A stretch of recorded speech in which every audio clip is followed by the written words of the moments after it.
La Gran Guerra es el otro nombre con el que se le conoce a la Primera Guerra Mundial. ¿Ya? Entonces, Primera Guerra Mundial o Gran Guerra son sinónimos, hacen alusión al mismo tema. Bien, ya en la clase anterior conversamos sobre cómo denominamos cómo conceptualizamos a la Primera Guerra Mundial, ¿no? Para recordar, ¿qué viene a ser la Primera Guerra Mundial? Una guerra imperialista, ¿de acuerdo? Una guerra en donde las potencias se pelean por el control de ¿qué? Por el control del mundo, por el control de ¿qué? De colonias, por el control de zonas de influencia, ¿cierto? Ahora, pregunta, ¿por qué las potencias requieren colonias? ¿Por qué las potencias requieren colonias? Sobre todo porque de las colonias que extraen materias primas, recursos naturales. ¿Indispensables para qué? Para la industria.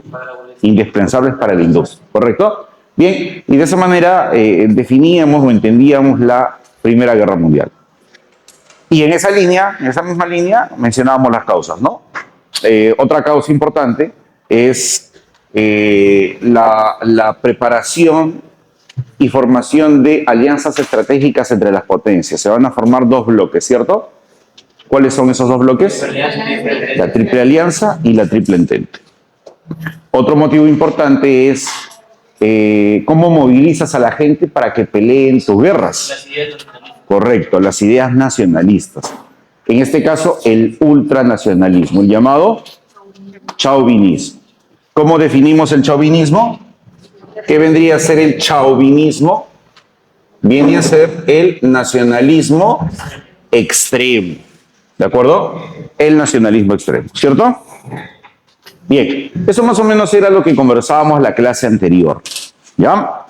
Ahora, otro punto muy importante que hay que tener en cuenta es el pretexto que desató la Primera Guerra Mundial.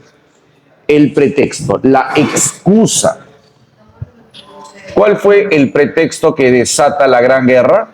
O sea, escúchame, estas guerras son guerras imperialistas, ¿cierto?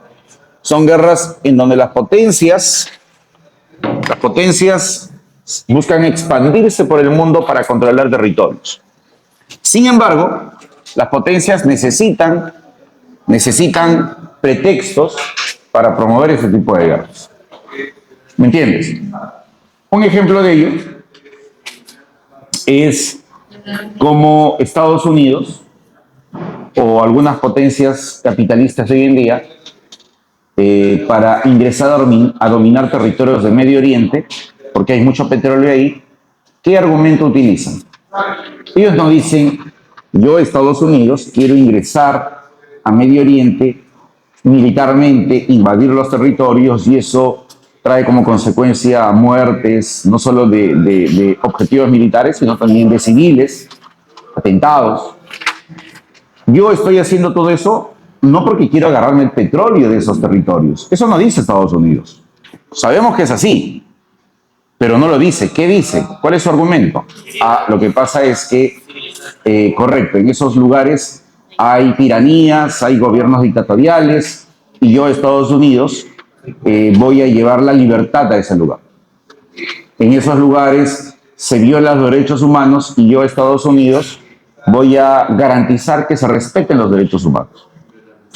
Pero es un tanto paradójico porque ella misma, en su accionar militar, viola los derechos humanos. ¿Me entienden?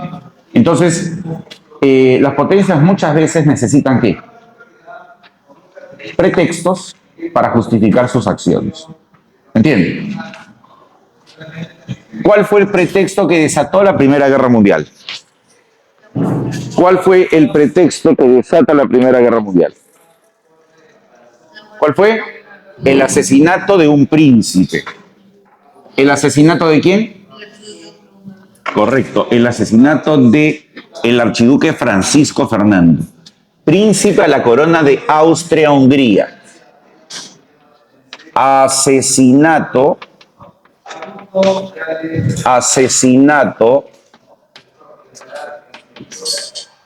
del archiduque. ¿Qué archiduque? Asesinato del archiduque Francisco Fernando.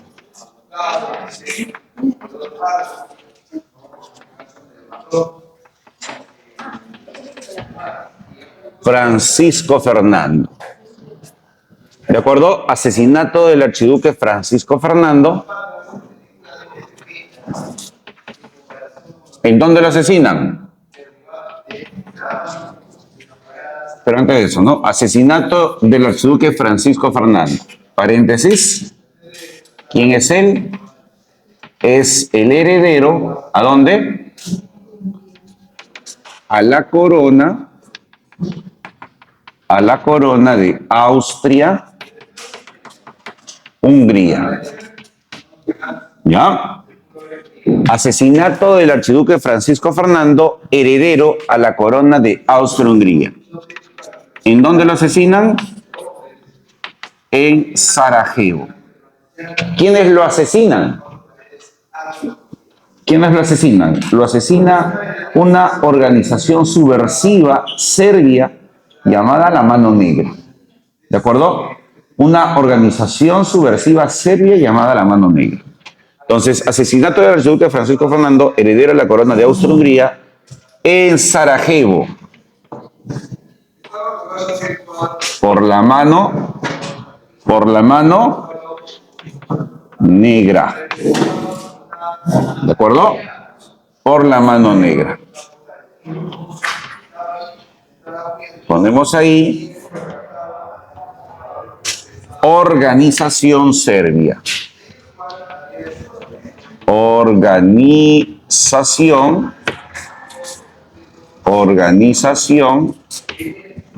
Una organización subversiva serbia. ¿De acuerdo? Bien. El asesinato de este príncipe parte del conflicto que existía entre ¿quién? El asesinato de este príncipe parte del conflicto que existía ¿quién? Del conflicto que existía entre el Imperio Austrohúngaro y los serbios. ¿De acuerdo? Repito, el Imperio Austrohúngaro y los serbios estaban en conflicto por el control de los territorios balcánicos. No te olvides. ¿Por qué llegas a hacer desorden? Dime.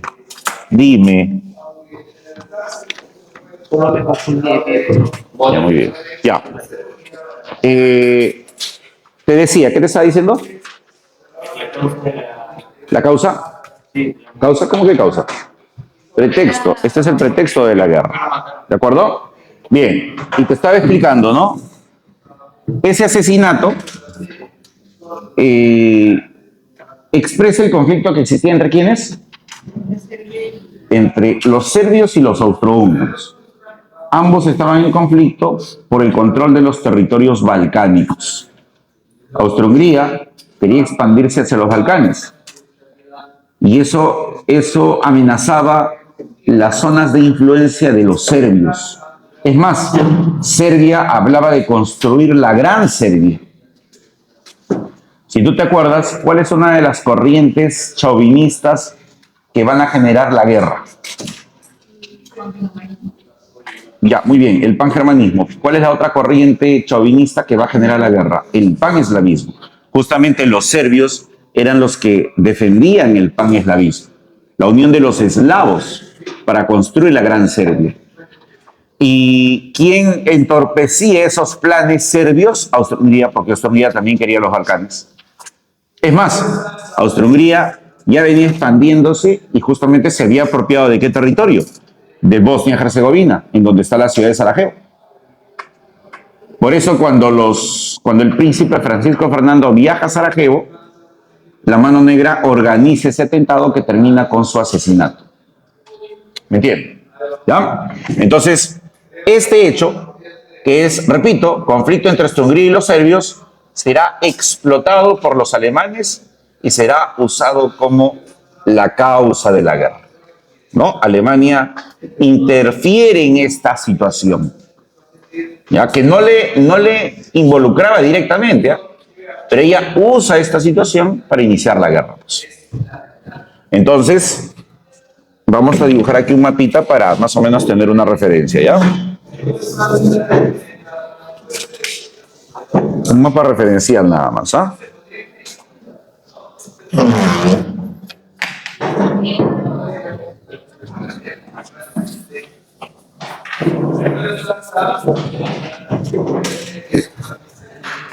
Copien, por favor.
Sí, ya lo acabo de explicar. ¿En qué estás? ¿En qué estás? ¿Cómo que no dije Alemania?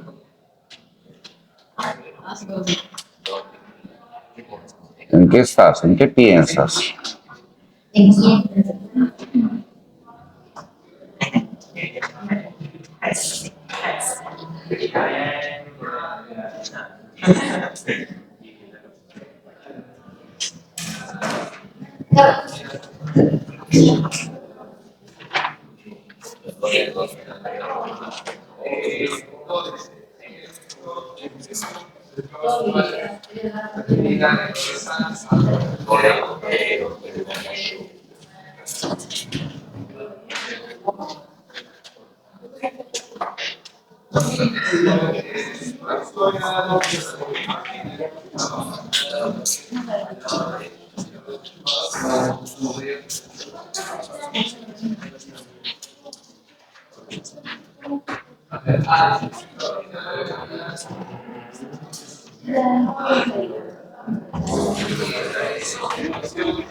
¿Estás copiando, no?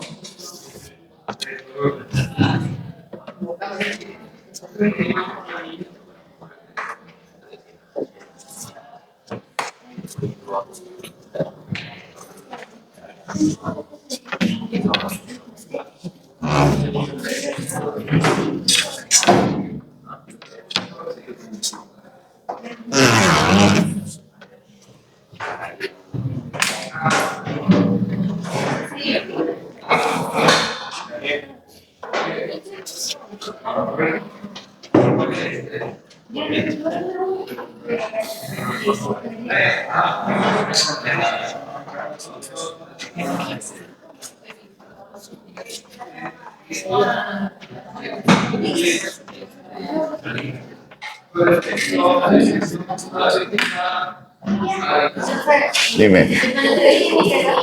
¿Cómo? Pan. Pan.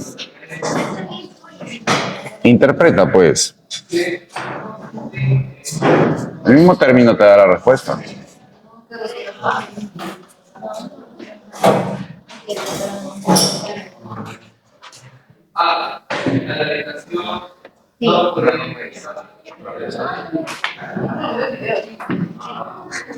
Ya, chicos. A ver, vamos a continuar, ¿ya? Vamos a continuar. Bien, entonces ya te expliqué el pretexto, ¿no? Te decía que a partir de esta situación, aquí hemos hecho un mapa referencial, ¿ah? ¿Ya? Esto es un mapa referencial. A partir de esa situación, Alemania saca provecho, pues, ¿no? Alemania se mete en el conflicto que estaba dándose entre quiénes, entre los austrohúngaros y los serbios. Ya te expliqué por qué están en conflicto ellos dos, ¿no? Y en esa situación, Alemania pues interfiere, ¿no? ¿Por qué? Porque Alemania necesita un argumento para desatar la guerra, para iniciar la guerra. Es más, los alemanes incluso ya tenían preparado un plan de guerra. ¿Cómo se llamaba su plan de guerra? Se llamaba el plan Schlieffen, que los alemanes van a ponerlo en práctica aquí. Plan que incluso se elaboró en el año 1905. O sea, Alemania ya venía preparándose para esta guerra desde mucho antes. Tanto así que para 1905 ya tiene su plan de guerra. ¿De acuerdo? Ahorita lo escribo, no te desesperes, no te desesperes. Ya, el plan Schlieffen. Se llama así porque lo elabora un general llamado von Schlieffen. ¿De acuerdo? Bien. Entonces, a partir de eso se desata la guerra, ¿no? ¿Ya? Bien, ahora, la guerra tiene tres momentos. El primer momento se denomina los movimientos iniciales. El primer momento se denomina los movimientos iniciales. Y ponemos aquí Alemania pone en práctica un plan de guerra, ¿no? El plan, ¿cómo se llama? El plan Schlieffen. Schlieffen.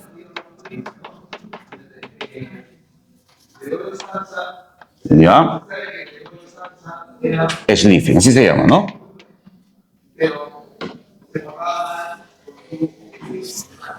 Ya, muy bien. Ahora, ¿qué contempla ese plan? Escucha, ¿qué establece el plan Schlieffen? El plan Schlieffen establece que Alemania va a desarrollar la guerra en dos frentes en simultáneo. ¿De acuerdo? Frente occidental ¿contra quién? Contra Francia. ¿Y el frente oriental contra quién? Contra Rusia. No te olvides, Francia, Inglaterra, Rusia pertenecen a un bloque. ¿Qué bloque? Francia, Inglaterra y Rusia pertenecen a un bloque. ¿Qué bloque? La Triple Entente. Alemania, Austria-Hungría e Italia pertenecen a otro bloque. ¿Qué bloque? La Triple Alianza, ¿no? Y estos son los bloques enfrentados, ¿no? Entonces, en el plan Schlieffen se establece que Alemania va a desarrollar la guerra en dos frentes. Frente occidental, frente oriental. ¿Ya? Entonces, Alemania pone en práctica el plan Schlieffen. Y a partir de ese plan se abren dos frentes, ¿no? Se aperturan dos frentes. Ya, dos frentes. Y ponemos aquí justo pones aquí el frente occidental. Ya, pones aquí el frente occidental. Ya, no te olvides. Frente occidental, ¿contra quién? Contra Francia. Mira el mapa. ¿Qué va a hacer Alemania? Alemania va a desplegar su ataque sobre Francia. Pero hay un detalle. Los franceses habían construido líneas defensivas para repeler cualquier ataque de quién? De los alemanes, ¿no? Entonces, la invasión alemana por el frente, por la frontera que tiene con Francia, por el frente, iba a ser complicada, pues, ¿no? No iba a ser nada sencilla. Ahora, un detalle, Francia había construido esas líneas defensivas no solo por la amenaza que representaba Alemania, sino porque ya en el pasado habían tenido guerra los franceses y los alemanes. Una de esas guerras más importantes fue la guerra franco-prusiana, en donde incluso Francia termina perdiendo esa guerra y cediéndole territorios a Alemania, las zonas de Alsacia y Lorena. Entonces, sobre la base de esa experiencia, ¿qué hace Francia? Líneas defensivas. Para Alemania, penetrar en Francia por el frente va a ser complicado. Así que, ¿cuál es su estrategia? ¿Cuál es su plan? Ingresar a Francia, invadir a Francia por la retaguardia, por decirlo así. Aquí hay un país. ¿Qué país hay aquí? Ahí está Bélgica. Entonces, el plan es ingresar por Bélgica y desde Bélgica invadir a Francia. ¿De acuerdo? Esa es su estrategia. Para ello los alemanes pedirán permiso a los belgas, ¿no? Pero Bélgica se había declarado neutral. ¿Qué quiere decir eso? Bélgica se había declarado neutral. ¿Qué quiere decir eso? Que no apoyaba a ningún bando, ¿no?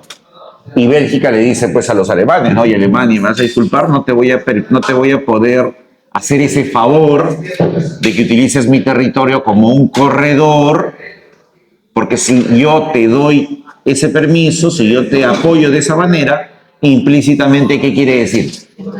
Estoy de tu lado, estoy en tu bando. Y yo honestamente no estoy ni en tu bando ni en el bando de los otros.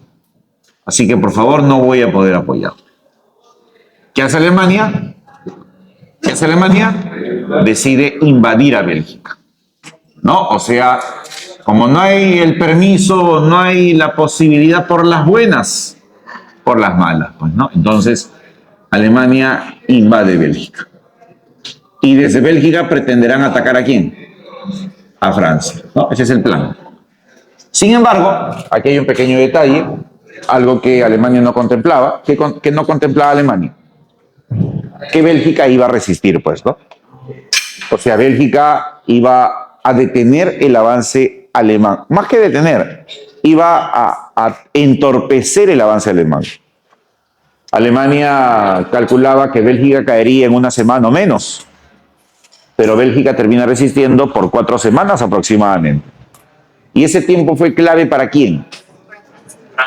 Para Francia. ¿Por qué fue clave para Francia? Porque Francia pudo trasladar su línea defensiva aquí. Por eso cuando Bélgica cae 4 semanas después y Alemania dice vamos a Francia, los franceses ya estaban preparados.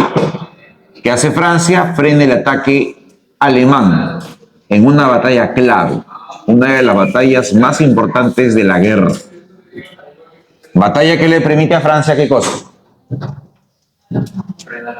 Frenar el avance de los alemanes. ¿De acuerdo? Bien, entonces ponemos ahí, eso es lo que pasa en el frente occidental. Entonces ponemos aquí, ¿qué pasa en el frente occidental? Alemania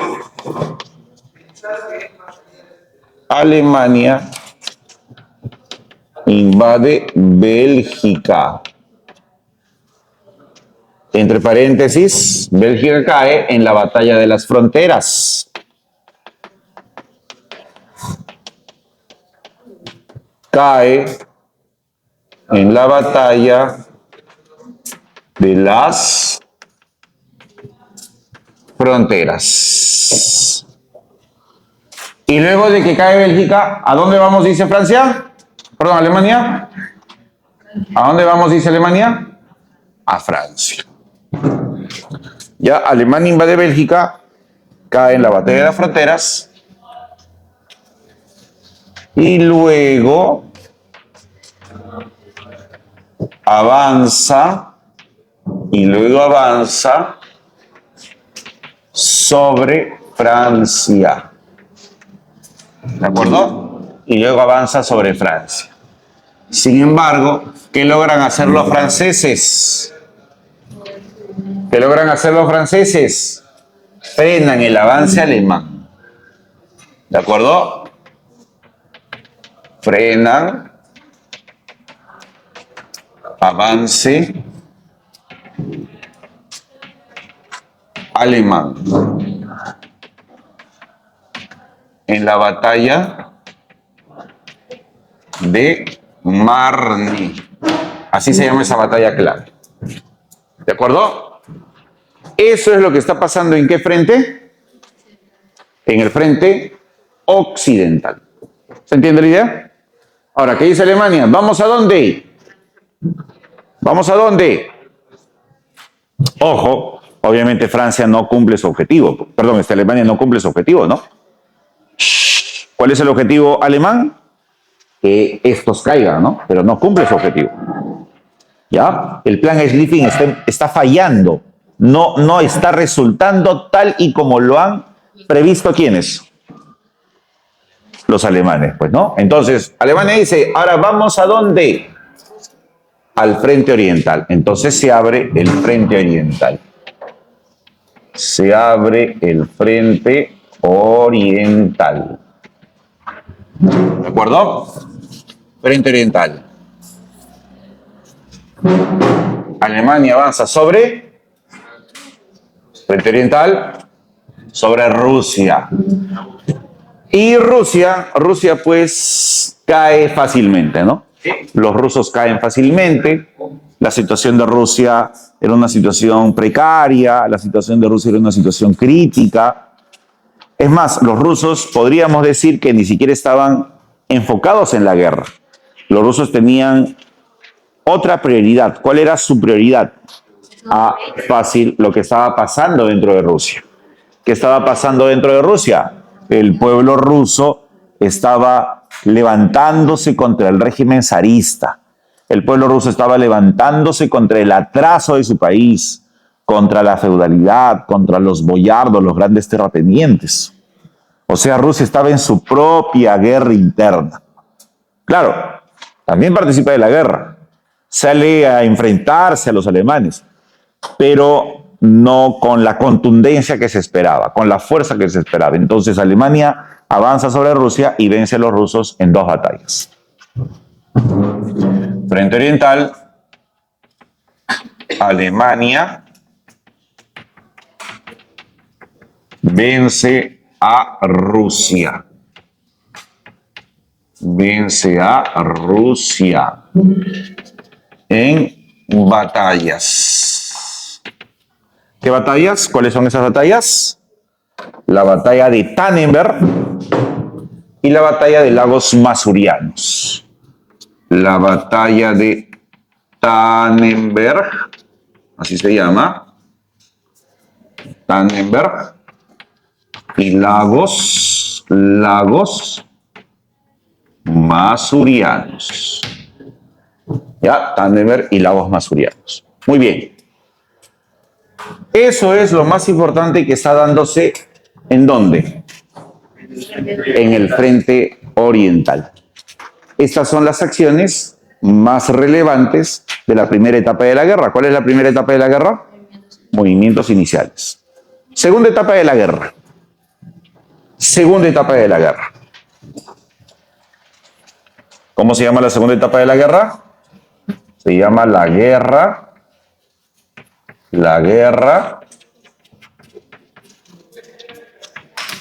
de posiciones.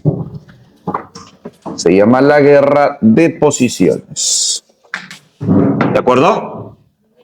O también llamada, escúchame, o también llamada guerra de trincheras, o también llamada guerra del desgaste.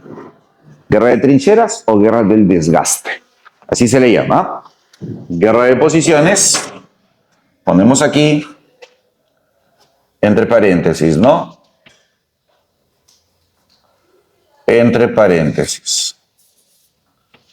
Denominada la guerra de trincheras o también llamada la guerra del desgaste. ¿Ya? Trincheras o desgaste, ¿ya? Atento. Posiciones, trincheras o desgaste. Justamente esta etapa de la guerra va a provocar que la guerra se prolongue más allá de lo que se pensaba, de lo que se esperaba. Es más, el plan Schlieffen, que es el plan de guerra de los alemanes, contemplaba que la guerra debería de durar a lo mucho de 9 meses a 12 meses. O sea, Alemania se había preparado para una guerra que más o menos dure ese lapso de tiempo. ¿De acuerdo? Exactamente. No 4 años. Y justamente en esta segunda parte es en donde la guerra se prolonga.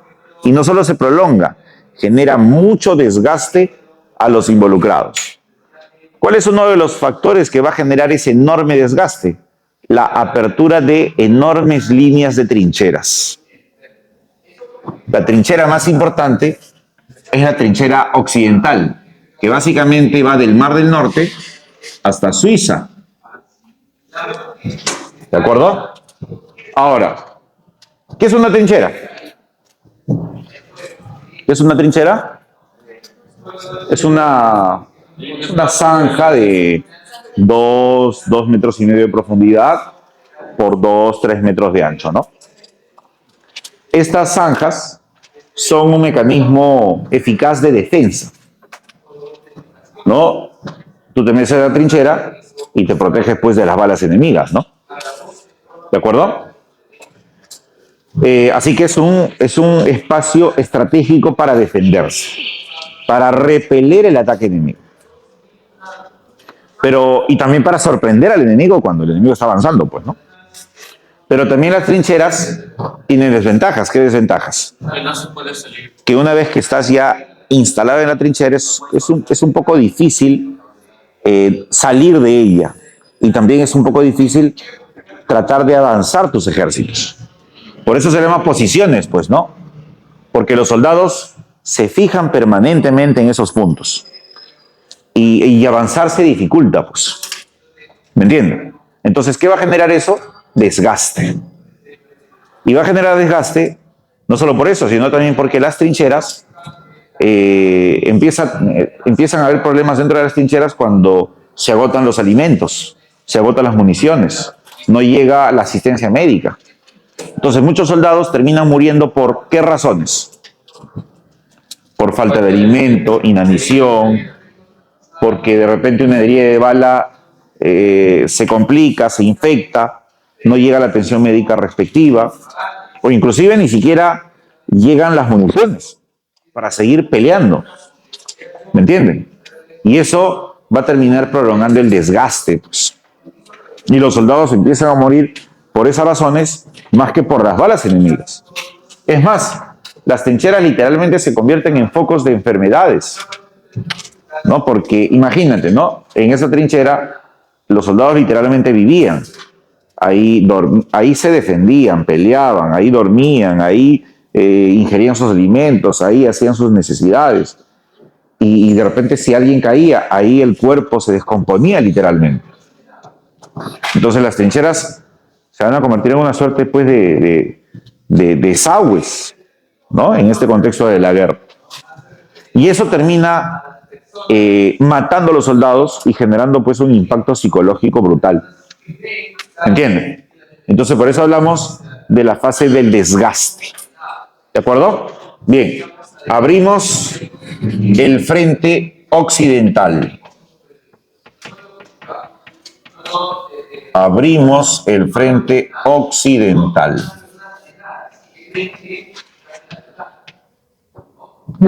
Frente occidental. Atento, ¿eh? ¿Qué hace Alemania? Lanzará ataques para cruzar las trincheras. para atravesar la trinchera francesa. Y para ello reunirá su fuerza, ¿no? Y lanzará un ataque contundente. El objetivo es atravesar sí o sí la trinchera francesa. Sin embargo, Francia logra frenar ese ataque contundente en otra de las batallas más importantes de la guerra. Es más, esta es una de las más sangrientas de la guerra. ¿Cuál fue esa batalla? La batalla de Verdún. Muy bien. Entonces ponemos aquí, pero antes de eso, ¿no? En el frente occidental se apertura trinchera que va de dónde a dónde? Que va desde el Mar del Norte hasta Suiza. Se apertura trinchera desde el Mar del Norte, hasta Suiza. ¿De acuerdo? ¿Quién intenta cruzar esa trinchera? Alemania lanza ataque. Pero es frenado su ataque, ¿no? ¿En qué batalla? Correcto. Batalla de Verdún.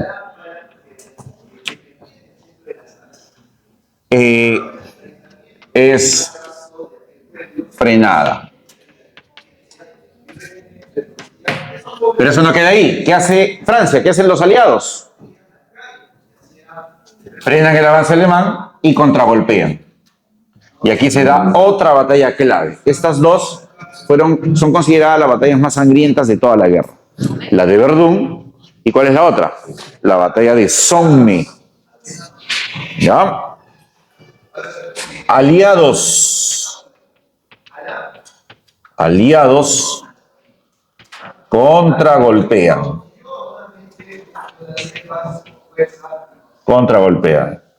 Y aquí está la llamada batalla de Somme. Batalla de Somme. ¿Ya? En donde Alemania logra contener el avance aliado, ¿no? O sea, en estas dos batallas ¿hay claros vencedores?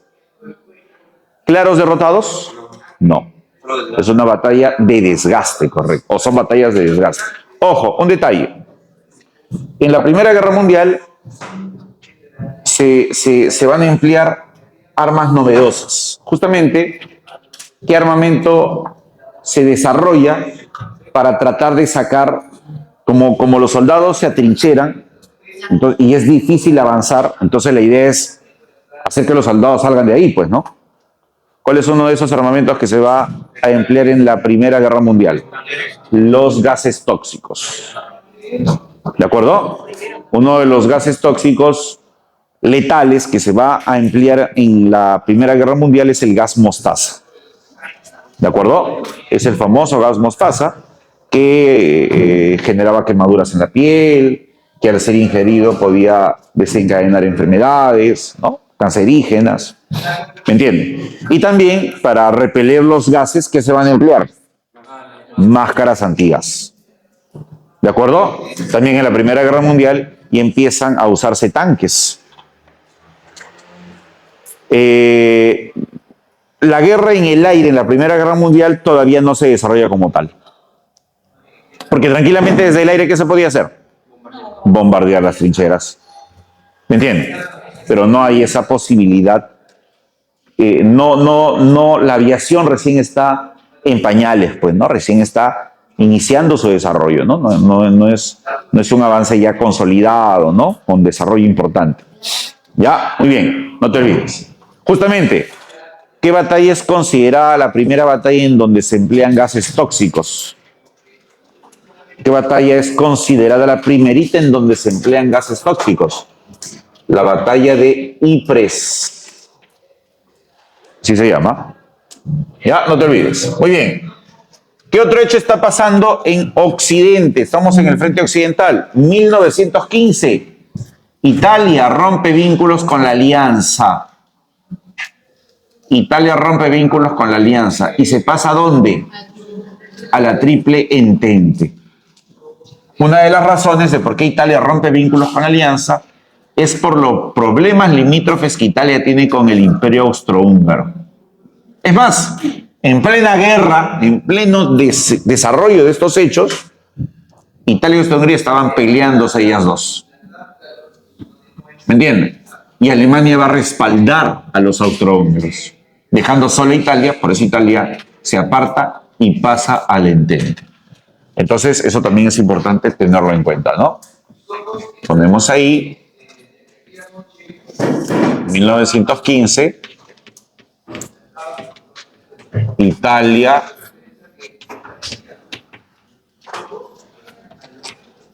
rompe vínculos con la alianza. ¿Y se pasa a dónde? ¿Y se pasa a dónde? Chicos, a la Entente. Ya, no te olvides. Muy bien. Siguiente hecho muy importante. Inglaterra hasta ahorita no hace su participación en la guerra como tal. Es más, Alemania, escúchame, Alemania no estaba tan segura de que Inglaterra intervenga en la guerra. Escucha lo que hablo, ¿eh? Alemania no estaba tan segura de que Inglaterra intervenga en la guerra. Es más, Alemania consideraba que la intervención inglesa en la guerra era poco probable.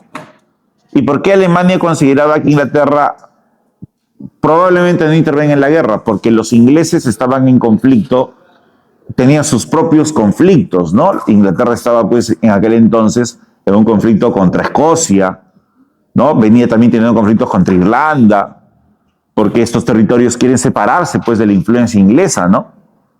Entonces Inglaterra está tratando de resolver esos asuntos, ¿no? Está tratando de evitar el separatismo de esos territorios. Por eso Alemania calcula que Inglaterra probablemente no intervenga en la guerra. Pero ¿qué hace Inglaterra? Interviene en la guerra, le declara la guerra a Alemania. Y ojo, Inglaterra, cuando le declara la guerra a Alemania, le lanza una guerra estratégica, que no va a consistir en bombardeos, en ataques directos, no. ¿En qué va a consistir la guerra que Inglaterra le declara a Alemania? ¿Qué hace Inglaterra? Moviliza su fuerza naval. Su fuerza naval moviliza Inglaterra. ¿Bloqueando qué? Bloqueando los puertos y costas de Alemania. ¿Cuál es el objetivo de bloquearle a Alemania sus puertos y costas? Uno de los objetivos es desabastecerla. Que, por ejemplo, no lleguen a Alemania barcos con materias primas de sus colonias, porque Alemania tenía una que otra colonia. Y esas colonias le alimentaban con materias primas. O que tampoco salgan de Alemania buques mercantes llevando mercancías para comercializar en sus colonias. ¿Cuál es el objetivo de este bloqueo? Ahogar la economía alemana, asfixiar la economía alemana. ¿Cómo se le va a llamar a ello? A ello se le va a llamar el bloqueo marítimo. ¿De acuerdo? Entonces, hace su intervención en Inglaterra, ¿no? Inglaterra le declara la guerra ¿a quién? Le declara la guerra a los alemanes. Y ya te dije, una guerra es estratégica. Inglaterra le declara la guerra a los alemanes. Y le declara una guerra estratégica. ¿Cómo se va a llamar esa guerra estratégica? ¿Te lo acabo de decir? Bloqueo marítimo. Ya, eso se va a llamar el bloqueo marítimo. ¿Ya? El bloqueo marítimo. ¿Qué le bloquea a Inglaterra? Puertos y costas. Puertos y costas. ¿Cuál es el objetivo? El objetivo es asfixiar la economía alemana, desabastecerla, dejarla sin recursos. ¿Ya?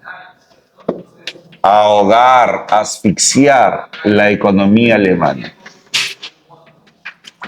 La economía alemana.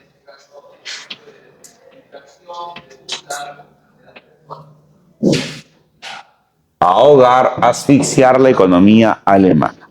¿Ya?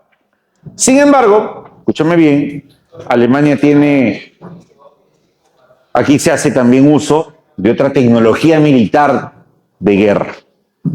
¿No? Otra tecnología de guerra. ¿Qué va a emplear Alemania? ¿Qué saca Alemania? Saca lo último de su tecnología militar. ¿Qué saca Alemania? Saca sus submarinos. ¿De acuerdo? Sus submarinos. Y a través de los submarinos va a atacar a estos barcos ingleses que estaban bloqueando sus costas. ¿Qué hace Alemania? Lanza la guerra submarina sin restricciones, así se va a llamar. ¿Ah? Entonces Alemania responde con la guerra submarina. Atento aquí, ¿ah? Alemania responde con la guerra submarina sin qué? Sin restricciones. ¿Qué quiere decir eso? Sin restricciones. ¿Qué quiere decir eso? Sin restricciones. Fácil. Los submarinos alemanes van a atacar todo barco que se cruce en su camino. Así sean barcos que nada tengan que ver en la guerra. ¿De acuerdo? Así sean barcos que no sean de guerra. ¿Me entienden? Así sean barcos mercantes. Serán atacados, serán bombardeados. Y es aquí, es a raíz de esto, que los submarinos alemanes van a hundir muchas embarcaciones. Y van a hundir una embarcación en particular, una embarcación especial, por decirlo así. ¿Qué embarcación van a hundir? ¿Cómo se va a llamar? Esa embarcación se va a llamar el Lusitania. ¿De acuerdo? Hunden el Lusitania. Hundimiento del Lusitania. El Lusitania era una embarcación inglesa. ¿Ya? Era una embarcación inglesa. Era de los ingleses, de Inglaterra. Pero dentro de esa embarcación había, pues, tripulantes norteamericanos. Habían pasajeros norteamericanos. ¿No? Casi 200 pasajeros norteamericanos. Y obviamente, pues, ¿no? Van a perecer en los ataques, ¿no? Estados Unidos no tiene nada que ver en esta guerra, pero le han matado ciudadanos a los norteamericanos. Obviamente, ¿eso qué generará por parte de Estados Unidos? Reclamos, pues, ¿no? Y no solamente reclamos, ese será uno de los pretextos que utiliza Estados Unidos, ¿para qué? Para ingresar a la guerra. Porque si tú te das cuenta, aquí Estados Unidos nada tiene que hacer. La guerra está en el otro, Estados Unidos está en el otro lado del mundo, la guerra está en el otro lado del mundo, metafóricamente hablando, ¿no? Estados Unidos, pues, no tiene nada que ver aquí directamente, ¿no? Pero ella estará muy interesada en participar de esta guerra porque ella también es una potencia imperialista. Y recuerda, esta guerra mundial o la guerra mundial es un conflicto por el reparto del mundo. O sea, esta es una fiesta, por decirlo así, en donde las potencias están decidiéndose el reparto del planeta. ¿Y quién falta en esta fiesta? Otras potencias como Estados Unidos. Así que este será uno de los argumentos perfectos para qué. Para que ingrese, pues, ¿no? ¿De acuerdo? El hundimiento de Lusitania. El Maddox. El Maddox también fue una lancha torpedera norteamericana que fue hundida, pero en el contexto de la guerra de Vietnam. ¿Ya? Muy bien. Hundimiento de Lusitania. Y también aquí hay un detalle. ¿Ah? También se va a hundir otra embarcación. ¿Ah? Hundimiento del Lorton. Lorton. ¿Ya? ¿Qué era el Lorton? El Lorton era una embarcación anglo-peruana. ¿De acuerdo? Anglo-peruana. O sea que también, profe, los submarinos alemanes chocan con los intereses peruanos, sí, hundiendo una embarcación que tenía, pues, propiedad peruana en cierta medida. ¿Y eso qué va a provocar, chicos? Eso va a provocar la ruptura de relaciones diplomáticas entre quién? Entre Perú y Alemania. ¿De acuerdo? Pregunta, ¿quién gobernaba Perú en aquel entonces? ¿Qué presidente peruano rompe relaciones diplomáticas con los alemanes? ¿Qué presidente peruano? Es más, en el plano formal, hay una suerte de declaración de guerra ¿de quién? En el plano formal, hay una suerte de declaración de guerra de el Perú, del Estado peruano, a los alemanes. ¿De acuerdo? Claro, ojo, digo en el plano formal, porque obviamente pues eso no se dio en el campo de batalla como tal, pues, ¿no?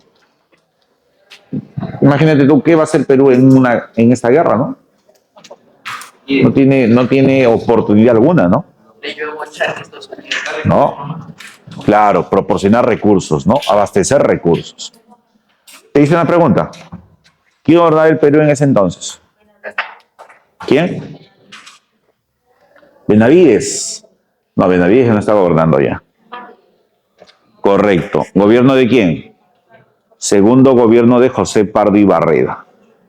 ¿Cómo se llama ese periodo de la historia republicana? La República Aristocrática. Muy bien. Ya, no te olvides. Bien. Otro hecho que se da en el mar es el combate más importante que se da en la Primera Guerra Mundial. ¿Cuál es el combate más importante que se da en la Primera Guerra Mundial? El combate de Jutlandia. ¿De acuerdo? El combate de Jutlandia. No te olvides, ¿ah? Combate de Jutlandia. Ya, muy bien, chicos. Esto es lo que está pasando básicamente en el frente occidental. ¿De acuerdo? ¿Se entiende? Muy bien. Ahora vámonos al frente oriental. Vámonos al frente oriental.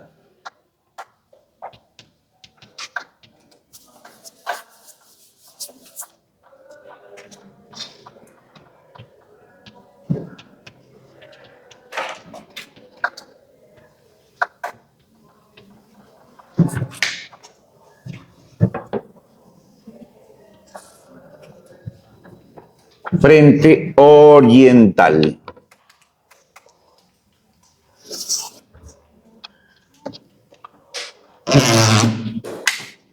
Ya, cuando te hablo de frente oriental me refiero a lo que está pasando ¿dónde? En Rusia, ¿no? ¿Qué está pasando en Rusia? ¿Qué está pasando en Rusia? La lucha que se está dando al interior de Rusia se ha agudizado.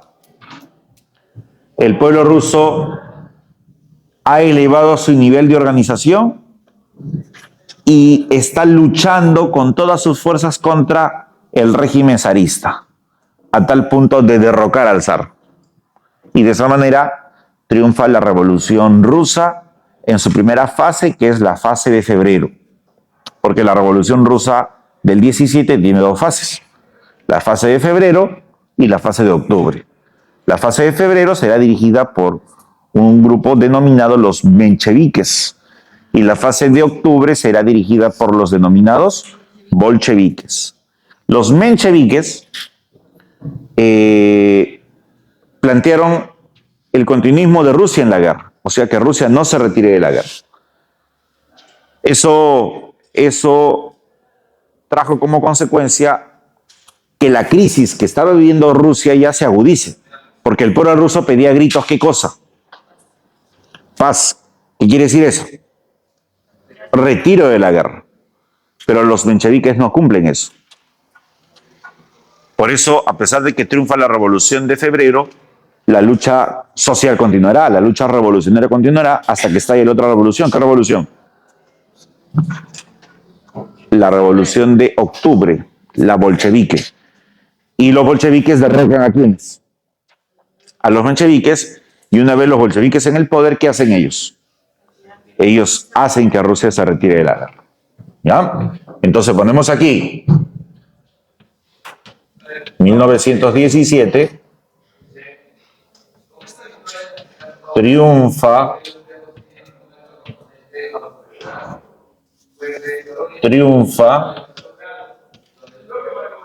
la revolución rusa. ¿Y qué fase es la que nos interesa aquí? Correcto. La fase bolchevique. ¿Por qué ella es la que nos interesa? Porque ellos ¿qué hacen? Pues correcto, ellos hacen que Rusia se retire de la guerra. En 1917 triunfa la revolución rusa en su fase bolchevique. ¿Ellos qué hacen? Retiro de la guerra. Retiro de la guerra. Ahora escúchame, mira el mapa. Rusia se retira de la guerra. Pero obviamente no, la cosa no es tan fácil. ¿Eh? No es que Rusia dice ya me voy y se va. No, no es tan fácil. ¿Quién le va a decir, oye, un momentito, ¿a dónde te vas? ¿A dónde te vas? ¿Quién le dirá? Chicos, ¿quién le dice a Rusia, a dónde te vas? Alemania, pues. Porque Alemania tiene literalmente a Rusia en sus manos. Alemania ha vencido a los rusos. Entonces Alemania dice, a ver, ¿a dónde te vas? Un momentito, si quieres irte tienes que pagar. ¿Qué tendrá que pagar Rusia? ¿Qué tendrá que pagar Rusia? Tendrá que entregarle a los alemanes territorios e indemnizaciones económicas. Solo de esa manera Alemania permitirá el retiro de Rusia de la guerra. Chicos, pregunta, ¿Rusia aceptará? ¿El orgullo ruso aceptará o no? ¿Qué crees tú? ¿El orgullo ruso aceptará las condiciones alemanas? Profe, sí, porque ellos son nacionalistas, ellos aman su patria, ellos van a defender sus recursos. Sí, pero recuerda que ahora Rusia está en otro modo, pues. ¿En qué modo está? Se ha convertido en un país conducido por el pueblo. Se ha convertido en un país bajo un régimen socialista, porque la revolución bolchevique es una revolución socialista. ¿Y qué dicen los socialistas? ¿Qué dice el pueblo ruso? Bueno, si es necesario pagar ese costo para salirnos de la guerra, hay que hacerlo. Pues. Porque Rusia, a partir de ahora, es un país de obreros, de campesinos. ¿Qué hace un país obrero campesino en una guerra imperialista de burgueses?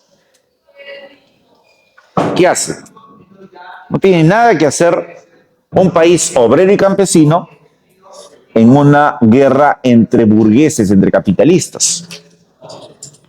Es como tú, ¿no? ¿Qué harías tú? ¿Qué harías tú, muchacho del cono norte, comeño, en una fiesta miraflorina de blancos? ¿Qué harías tú ahí? Claro, muy bien. Serías el mesero, el mozo. Depende si soy blanco. No, pues no eres, pues. Por eso estamos hablando de ustedes, pues, ¿no? ¿Qué harías ahí? ¿Qué harías tú, Alanis? Nada, pues, ¿no? Ahí serías un lunar, ¿no? Sería como una viejita negra ahí, ¿no? ¿Qué harías tú, pues? Y encima acaba la fiesta 3 de la mañana. ¿Cómo llegas a Comas?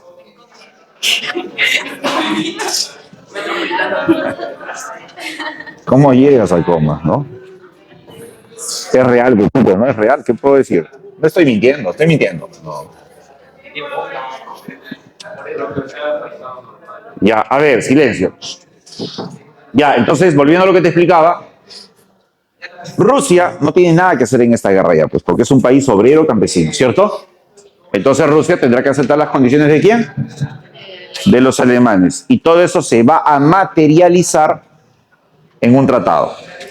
¿Cómo se va a llamar ese tratado? ¿Alguien me puede decir cómo se llama el tratado que firman los rusos para retirarse de la guerra? ¿Alguien sabe? Se llamó el tratado Brest-Litovsk. Brest-Litovsk. Entonces, fase bolchevique, retiro de la guerra. Tratado Brest-Litovsk.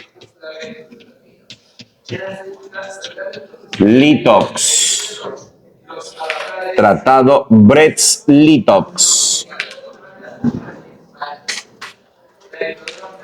Rusia indemniza y entrega territorios.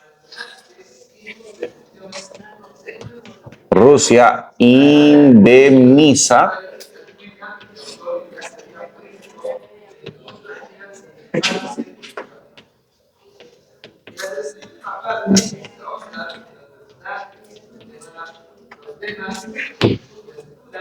Rusia indemniza y entrega territorios. ¿De acuerdo? Un territorio que, por ejemplo, Rusia le entregará a Alemania será la zona de Ucrania. ¿Ya? Un territorio que, por ejemplo, los rusos le entregan a Alemania es la zona de Ucrania. Bueno, lo que es Ucrania, ¿no? ¿Ya? Muy bien. Ahora, ojo, obviamente, ¿quién es la ganadora de esta negociación? Alemania. Y Alemania tiene doble ganancia. ¿Por qué doble ganancia? Ya, aparte de eso, tiene doble ganancia. Aparte de territorios y plata de los rusos, ¿qué otra ganancia tiene? ¿Qué otra ganancia tiene? Fácil, ¿qué otra ganancia tiene? Alemania ya no tendrá que preocuparse por el frente oriental. Ya no tendrá que estar pensando en dos frentes, ¿no? Porque Alemania ha venido pensando en dos frentes. Justamente, cuando ya termine la guerra, pase el tiempo, ¿cuál será el balance alemán? Piensa, escucha lo que te hablo. Cuando ya pase el tiempo, termine la guerra, ¿cuál es el balance alemán? O sea, los alemanes dicen, pucha, ¿en qué fallamos? ¿En qué fallamos? Dirán los alemanes, ¿no? Y justamente, ¿cuál fue uno de los errores que comete Alemania en esta guerra? Que hace la guerra en dos frentes en simultáneo. ¿Eso qué provocó? Que Alemania se desgaste rápidamente. Ella no pudo atender esos dos frentes como merecía, como requería la guerra. ¿Me entienden? Entonces, Alemania ya no tendrá que preocuparse en el frente oriental porque ya se cerró, ya firmó tratado con los rusos. Ahora Alemania se va a concentrar ¿en qué frente? Solamente en el occidental. Y es ahí en donde la guerra entra a lo que vendría a ser su fase final. Ya, la recta final. Entonces pones aquí, punto 3, los movimientos finales. Los movimientos finales.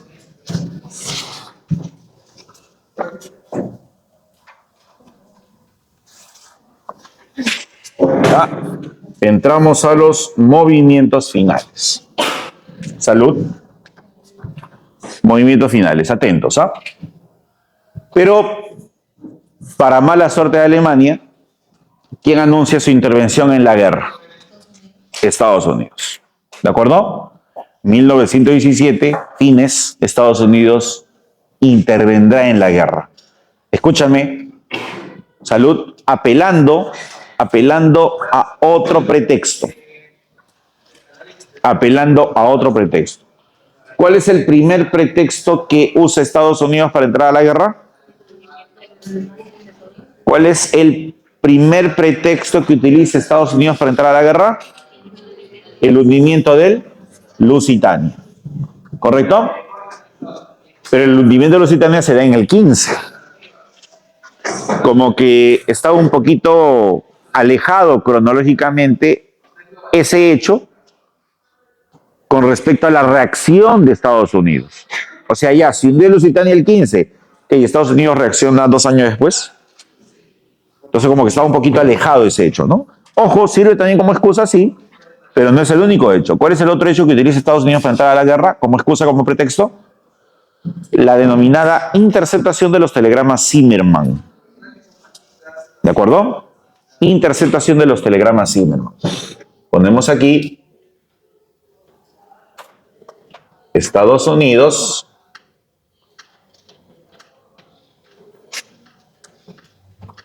intercepta los telegramas Zimmermann. Ya interceptan los telegramas Zimmermann. ¿Qué fueron los telegramas Zimmermann? ¿En qué consisten los telegramas Zimmermann? ¿Qué fueron? Atento, ¿ah? Escucha. Los telegramas Zimmermann, escúchame, fue una comunicación que tuvieron los alemanes, que entablaron los alemanes con los mexicanos.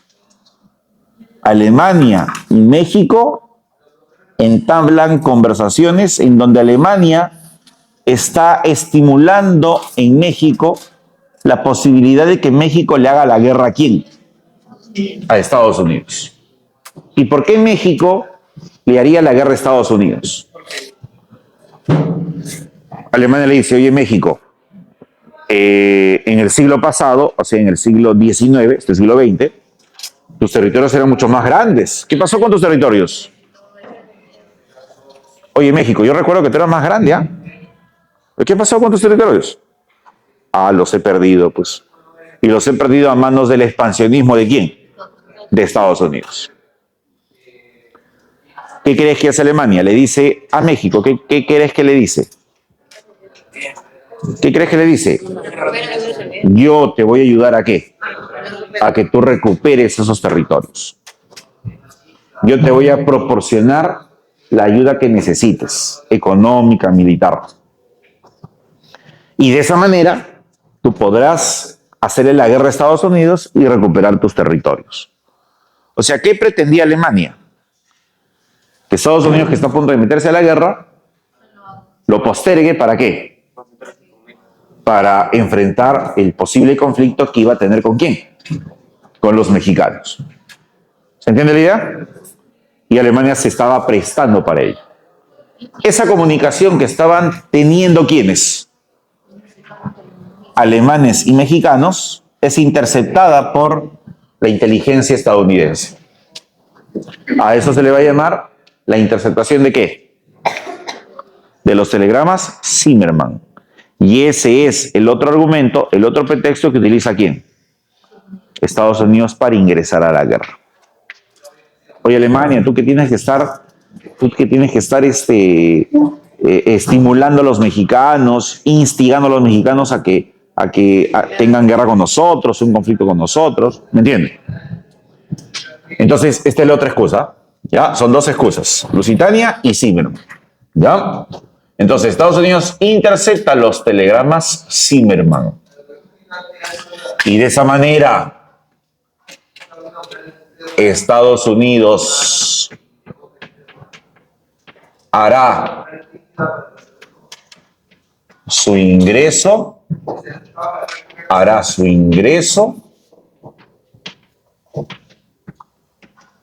la guerra. Hará su ingreso a la guerra. Obviamente, respaldando ¿a qué bando? A la alianza. Al entente. Ya, Estados Unidos hará su ingreso a la guerra. respaldando a la entente. Al entente. ¿De acuerdo? Que ya tenía el apoyo italiano también. ¿No? Italia, acuérdate, se había cambiado de bando. Que ya tenía el apoyo de Japón también, entre otras potencias, ¿no? Porque recuerda que a estos bandos se incorporan más potencias, ¿no? Ya, más potencias. Bien. Ni modo, ¿qué tiene que hacer Alemania? Ni modo, ¿qué tiene que hacer Alemania? Ya, se metió Estados Unidos, ¿qué podemos hacer ya? La guerra tiene que continuar. Que ahora Alemania organiza un ataque con todas sus fuerzas sobre Occidente. Atravesar las trincheras sí o sí. Tomar posesión de Francia sí o sí. No hay otra opción. ¿De acuerdo? Entonces, ¿qué hace Alemania? Alemania lanza ataque final. Alemania lanza ataque final. Sin embargo, chicos, los aliados frenan el ataque, contragolpean y derrotan a los alemanes. Alemania será finalmente derrotada. ¿Cuál es la batalla final? ¿Cuál es la batalla final? La segunda batalla de Marne. ¿De acuerdo? Alemania lanza ataque final. Aliados la derrotan. En la segunda batalla de Marne. ¿De acuerdo? En la segunda batalla de Marne. ¿Qué hace Alemania? Se rinde. Alemania se rinde. Tira las armas a Alemania y se rinde, pues, ¿no? ¿Cuándo se da la rendición? 1918. Alemania se rinde. Ya, no te olvides. Alemania se rinde. ¿Y cómo se llamó la rendición o dónde se efectúa la rendición? La rendición se efectúa en el denominado armisticio de Compiègne. La rendición se efectúa en el armisticio de Compiègne. Así se llama, armisticio de Compiègne. Por eso, en algunos libros tú vas a encontrar que la guerra va de cuándo a cuándo. Del 14 al 18. Porque la guerra en el campo de batalla acaba el 18. Pero en otros libros vas a encontrar hasta el 19. ¿Por qué? Correcto, porque en el 19 se firman los tratados oficiales con los que culmina la guerra. Hay varios tratados, ¿eh? De todos los que hay, ¿cuál es el más importante? El de Versalles. Eso se firma al año siguiente. Entonces, 1919 finaliza oficialmente la guerra. Finaliza oficialmente la guerra. Y eso será a través del denominado Tratado el Tratado de Versalles.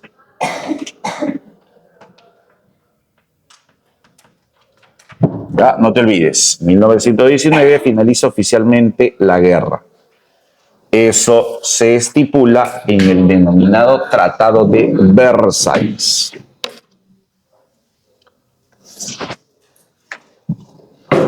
Ahora, en ese tratado, obviamente, Alemania, ¿qué recibirá? Obviamente, en ese tratado, Alemania, ¿qué recibirá? Castigos, sanciones. Alemania le confiscan territorios, Alemania es obligada a pagar fuertes indemnizaciones de guerra, Alemania es obligada a reducir su fuerza militar a la mínima expresión, etcétera, etcétera. Escúchame, esto es importante. Muchos de los castigos que se le aplica a Alemania en el Tratado de Versalles serán a sugerencia de quién?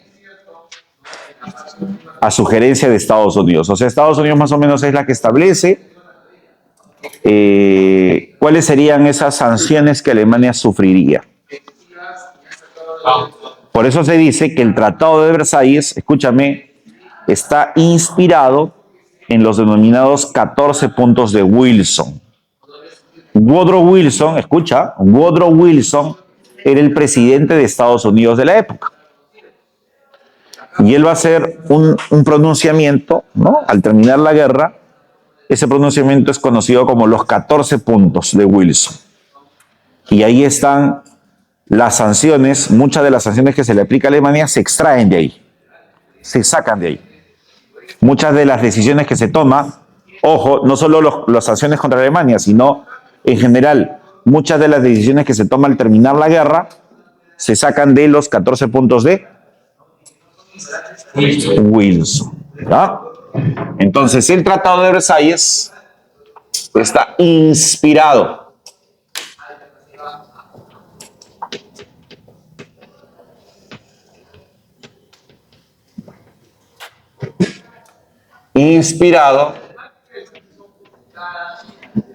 en los 14 puntos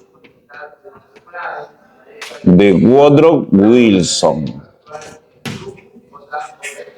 Inspirado en los 14 puntos de Wilson. ¿Ya? Y no te olvides, ¿quién es Woodrow Wilson? Presidente de Estados Unidos de la época.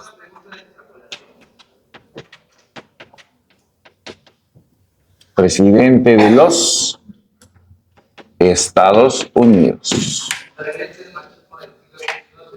¿De acuerdo? Ojo, hay varios tratados. Te voy a mencionar otro más, ¿ya? Otro tratado que se firma al terminar la guerra es el Tratado de Saint-Germain, que se firma ¿con quién? Con el Imperio Austrohúngaro. Y producto de ese tratado, Austro-Hungría, el Imperio Austrohúngaro desaparece. Otro tratado es el Tratado de Saint-Germain. ¿Con quién se firma? ¿Con quién? Con el Imperio Austrohúngaro. ¿De acuerdo, chicos? Muy bien. ¿Puedo borrar ya para poner las consecuencias? ¿Se puede? ¿Se puede? Sí. Ya.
Ya, pones ahí,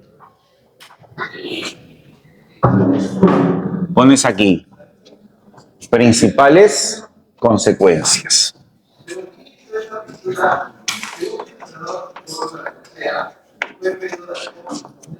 Principales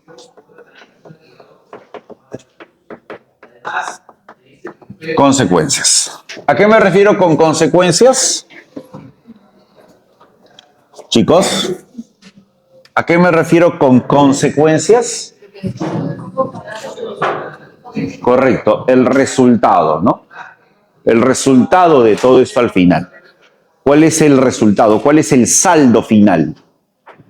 Primera consecuencia, es obvio que va a traer esta guerra. Primera consecuencia, es obvio que va a traer esta guerra. Muerte, destrucción, caos. Millones de víctimas. Millones de víctimas. Millones de víctimas. ¿Cuántas víctimas se calcula aproximadamente que trajo la guerra? Aproximadamente 20 millones de víctimas. Aprox, ¿no? Millones de víctimas. Ya, 20 millones. ¿De acuerdo? Primera consecuencia. Esos 20 millones pues abarca lo que es los muertos, los heridos, los desplazados, porque toda guerra genera desplazamiento de gente, pues, ¿no? Que hace mucha gente en un contexto de guerra. Escapa, pues, ¿no? Muertos, heridos, desplazados, desaparecidos también. Las guerras traen desaparecidos. ¿Ya? Muy bien. ¿Qué más? Otra consecuencia. Crisis, destrucción. ¿Cómo queda Europa? ¿Cómo queda Europa? Destruida, pues. ¿Cómo quedan las potencias europeas? ¿Cómo quedan las potencias europeas? Debilitadas. ¿Ya? Ponemos aquí Europa en crisis.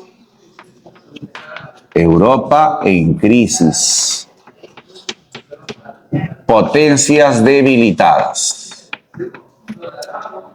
Potencias debilitadas. Europa en crisis, potencias debilitadas. ¿De acuerdo? ¿Quiénes eran las potencias tradicionales? Por decirlo así. ¿Quiénes eran las potencias tradicionales?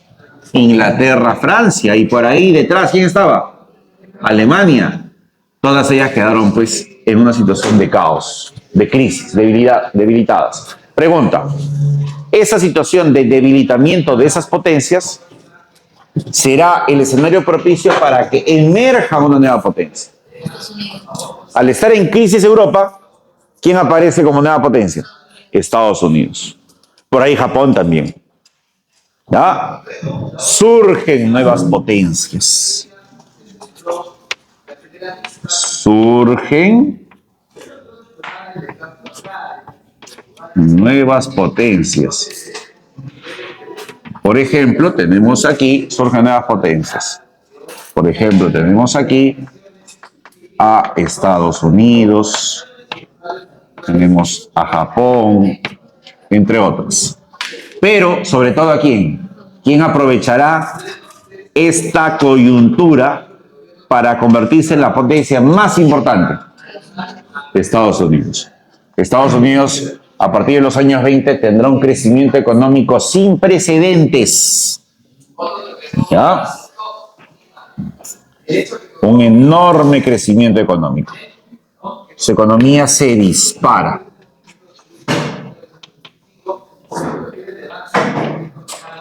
Ya, no te olvides. Tanto así que se habla de los dorados años 20 norteamericanos. Los maravillosos años 20 de Estados Unidos. La mejor época de su historia. ¿De acuerdo? Bien. Ahora, escúchame que esto es muy importante. Justamente, aquí se ve ya la presencia que Estados Unidos empieza a tener en el mundo, ¿no? El impacto, la influencia que tiene Estados Unidos en el mundo. Dentro de los 14 puntos de Wilson, ya te expliqué qué son los 14 puntos de Wilson, se sugería, escúchame, se sugería crear una organización internacional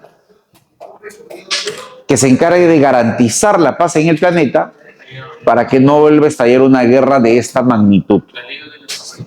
¿Qué se crea? Correcto. La Liga de Naciones o Sociedad de Naciones. Ya surge la Liga o la Sociedad de Naciones, ¿ya? Surge la Sociedad de Naciones. Surge la Sociedad de Naciones. ¿Cuál es el objetivo de esa organización internacional? Velar por la paz mundial, garantizar la paz en el planeta. Garantizar la paz en el mundo. Pregunta, ¿cumplió su tarea? No. Definitivamente no, pues ¿por qué? Porque estalló la Segunda Guerra Mundial. O sea, a la larga la Sociedad de Naciones o Liga de Naciones fracasó. Porque estalla la Segunda Guerra Mundial. ¿Cierto? Profe, ¿y la ONU? ¿Esta es la ONU? No, esta es la Sociedad de Naciones o Liga de Naciones.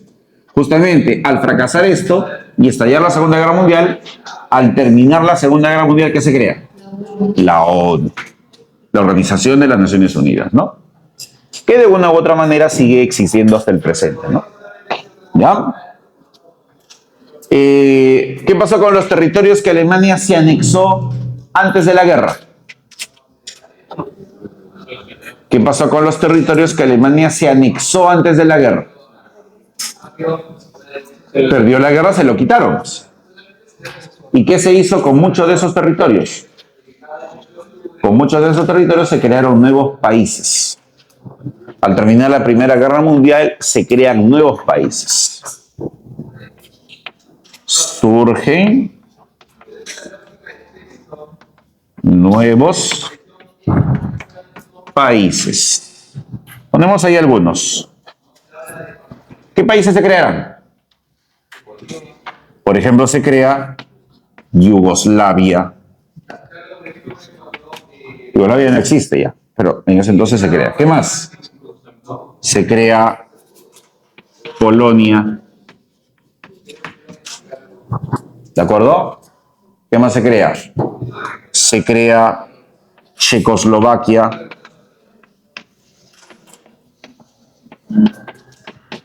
Producto de la fragmentación del Imperio Austrohúngaro, ¿qué nace? Hungría. Porque Austria ya existía ahí. Surgen los países bálticos, Lituania, Letonia, Estonia. ¿De acuerdo? Entre otros. Esas son las consecuencias que trajo la Gran Guerra, chicos. ¿Ya? Ese es el resultado de la Gran Guerra. ¿Ya? Bien. Aquí hemos hecho un resumen de todo este tema, que es un tema bastante interesante. Es un tema extenso también, ¿no? Es un tema enorme, extenso. Pero ya sabes, aquí nuestro objetivo es simplificar ideas, concentrarnos en lo elemental y que eso nos sirva dentro de lo que ustedes buscan, ¿no? Que es prepararse para la universidad. Obviamente, chicos, eso no tiene que quedar aquí. ¿Qué tienes que hacer? Tienes que estudiarlo, tienes que, en la medida que puedas, también profundizar un poco más, tú, ¿no? Lee otras cositas. Y así pues vamos fortaleciendo nuestro proceso de aprendizaje. ¿Ya? Aquí vamos a quedarnos, chicos. Ya saben, copien todo, estudien. ¿Ya? Y ahí en casa, chicos, muchas gracias por su tiempo.